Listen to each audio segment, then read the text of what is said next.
Welcome to the first lesson of the proofs unit, which is probably some of you are going to hate. I'm just going to let you know now, but I'm also going to let you know that they're pretty awesome as well. So to start off, the distance between any 2 points is the same as the length, and I think most people would probably catch on to that. One thing to note with this is the notation that we have the little line above the AB to show that it is line segment AB, not line AB. All these little symbols we have above letters is really important in geometry. So with distance and length, remember it can never, ever, ever be a negative number. Absolute value is the distance between the coordinates. So since we can't run a negative mile, you want to just take the positive. So if we are looking for the length of BC, we are just going to count. And let's use green. We have 1, 2. And then for the length of AC, we'd have to go from A to C. So 1, 2, 3, 4, 5. Okay. So congruent segments are segments that have the same length. And when we are saying that segments are the same length, we use this kind of terminology, and it's read as segment PQ is congruent to segment RS.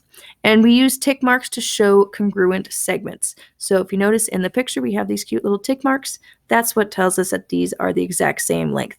And I will tell you right now, if you do not get this in your mind, you will make your life that much harder when it comes time to getting into the really in-depth proofs. So get used to this setup and how it looks and how we notate all this different stuff.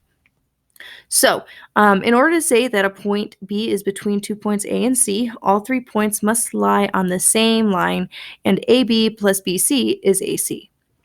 So if you think about it, if I had a line, and I had A over here and C over here, and I wanted to say that B was between there, B. This little AB plus BC is just saying my distance from A to B. Let's say it's 5, and then B to C, let's say it's 6. We just add that together, and we know the full length is 11. So with collinear, that just means that the points are all on the same line. Think about the prefix co tells you that it is together, just like collaborate and listen. Ice is back with a brand new edition. Anyways, so postulate 1, 2, 2. If B is between A and C, then AB plus BC equals AC. That is our segment addition postulate.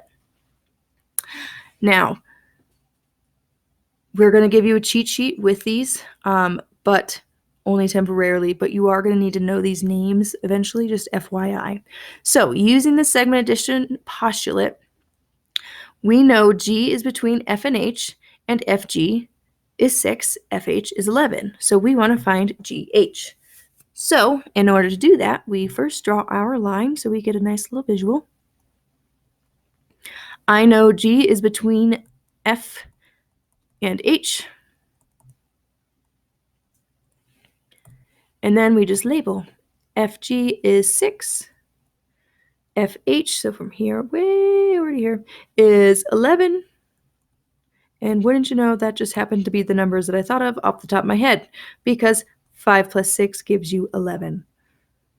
Or if you want to set it up all fancy like a mathematician, you would say 6 plus x equals 11, and then you would subtract the 6 to get x equals 5. So we are going to use the segment addition postulate for this NMO. Almost looks like Nemo. So we know the full length is 5x plus 2. So I'm going to say 5x plus 2. And this full length is equal to these two pieces getting added together. So if I know that it's the addition of those two things, I can just put 17 plus 3x minus 5. So then we just need to solve this equation. First, we would want to combine the like terms on the right side. So we have 17 and negative 5, so I'm going to write this 3x, and then 17 minus 5 is going to give us 12, and it's a positive 12. And then our next step would be I would move over the 3x just because it keeps the x positive, makes your life a little bit easier. But that gives you 2x plus 2 equals 12, and then we subtract the 2 to get it away from the x. And that gives you 2x equals 10. And then last, but not least, we want to divide by 2 because division undoes multiplication, and that gives us that x equals 5. Okay, and if you want, you can even plug this in. 5 times 5 would give me 25, plus 2 would give me 27, and then 3 times 5 is 15, minus 5 is 10, and 17 plus 10 is 27. So really easy ways to check yourself. The midpoint M of AB is a point that bisects or divides the segment into 2 congruent segments. So if M is a midpoint of AB, then AM is equal to MB. So if A is 6, then AM is 3, and MB is 3. So we have full length 6, and these little guys are 3 and 3. So with that in mind, we know that S is the midpoint of RT. So again, don't be afraid to draw yourself some pictures. It's all good. Honestly, it'll probably help you more than you know, but I'm trying to actually make it look like a midpoint. All right, so then we know that RS is negative 2x. So we have RS is negative 2x. Boop. And ST is negative 3x minus 2. So negative 3x minus 2, boop, boop. And we want to find RS, ST, and RT. Now, this is going to be slightly different because they tell us that it is the midpoint. So anytime you see midpoint on there, that tells you that these two pieces are the same. And that should be clicking in your head. Get used to it because the better you get this terminology under or able to recall it, the easier you will make your life when we get farther into geometry. So since this is midpoint, since these are equal, we're just going to set them equal to each other. So negative 2x equals negative 3x minus 2. So because I don't really want to have negative variables, I would very strongly suggest you add 3x. That way, negative 2x plus 3x is a positive 1x, and now you don't have to do an extra step. So then we get that x equals negative 2. Now, before you get too excited, remember, we have to actually find each of these. So knowing that RS and ST are the same length, it doesn't matter which one you plug into. RS and ST are going to both be the same length as negative 2 times negative 2 because I took my equation from over here. So then negative 2 times negative 2 is a positive 4. And then for RT, well, RT is just going to be 2 of those, so that's going to be 8. Okay? So now moving on to angles. An angle is formed by two rays or sides with a common endpoint called your vertex. And with angles, there's a bunch of different ways you can name it. You can name it by its vertex, by a point on the rays, the vertex, or by a number, depending on what you're given. So looking at this picture, we could call this angle R because that's my vertex. I could also call it SRT because you have to kind of follow it like a little guy following a path, SRT. Or if you wanted, you could also start at T and go TRS. Or if you want, if it's there, you can also just call it angle 1.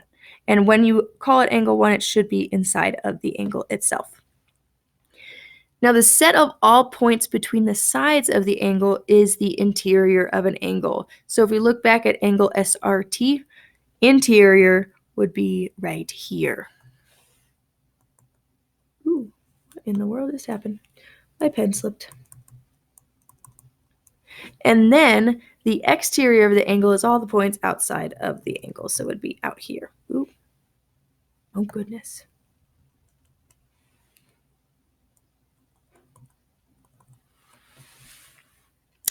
All right, so with that in mind, please remember that you cannot name an angle by just its vertex if there is more than one angle. Now, I'm going to stress this a lot because people will forget this and then they get lazy and they just say angle E and then I don't know which angle you're talking about. So, angle DEF cannot just be called E because if you say angle E, I don't know if you mean this angle or this one. So you have to say either DEF, or you could say FED, or if you want to talk about the other one, GEF or FEG. Okay.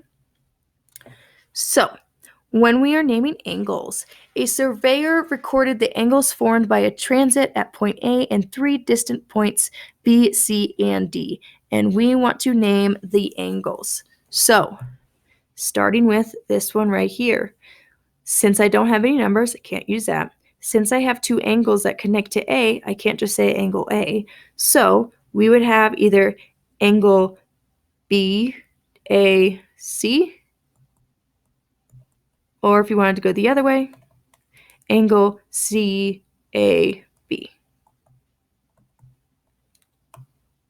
Okay, and then for the other ones, we could have either CAD, or if you wanted to go the other way, angle DAC. Now, one thing that's really important to remember is that your vertex should always be the middle point because it's in the middle of your 2 rays for sides. So this should hopefully be fairly familiar to you. We first have the acute angle, as you know, is more than 0 but less than 90 degrees. A right angle measures exactly 90 degrees. An obtuse angle measures bigger than 90 but less than 180. And then a straight angle just makes a straight line, and it measures 180 degrees. Now, this is our symbol for angle. So if you want, you can feel free to use it as much as you want. It's great. It's way better than writing the word angle, let me tell you. But when we are measuring angles, remember it's important to follow the order of the letters. So WXV, so W to X to V is this angle right in here. And so on this protractor, you see we have 30 degrees or 150 degrees. Now, it's really tempting to always look at the outside, but you got to think about what angle you have. This is less than 90 degrees, which tells me it's acute, which means it has to be 30 degrees. Now, with angle ZXV, notice it is an obtuse angle. So with an obtuse angle, I can look, well, no, I lied. It's down here. I need my bigger angle because it has to be bigger than 90. So that would give me 130 degrees. Then for angle ZXW, Z to X to W,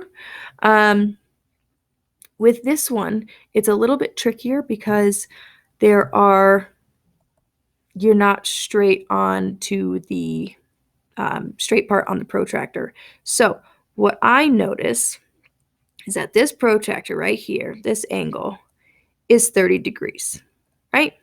And if I were to look at the entire angle, like ZXV, I already know that that's 130 degrees. So if I'm looking for just this piece, all I have to do is subtract that 30. So 100 minus 30, or sorry, 130 minus 30 gives you 100. I got too excited. 100 degrees. All right, so then our last angle, boop, boop, boop, boop, boop, boop, is angle YXZ. So Y to X to Z. I don't want to use the pink. It doesn't show up very well. But YXV, there it is. So with this angle, it's on the straight edge of the protractor. So then we're just looking at this number that's less than 90, which in this case is 50 degrees. Yay. All right. So much like segments, congruent angles are angles that have the same measure. In this diagram, we have the measure of angle ABC is equal to the measure of angle DEF, and this little m means measure of angle, so feel free.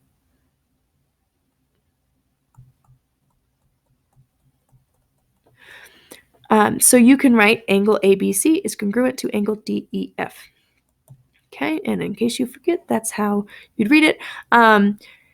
Now we use arc marks to show that angles are congruent, so kind of like the tick marks with line segments. You just put a little arc in there for yourself.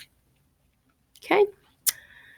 So then our angle addition postulate, again, very much like the line segments, you know that your two separate pieces can add together to make the one big piece. So just keep that in mind with that angle addition postulate.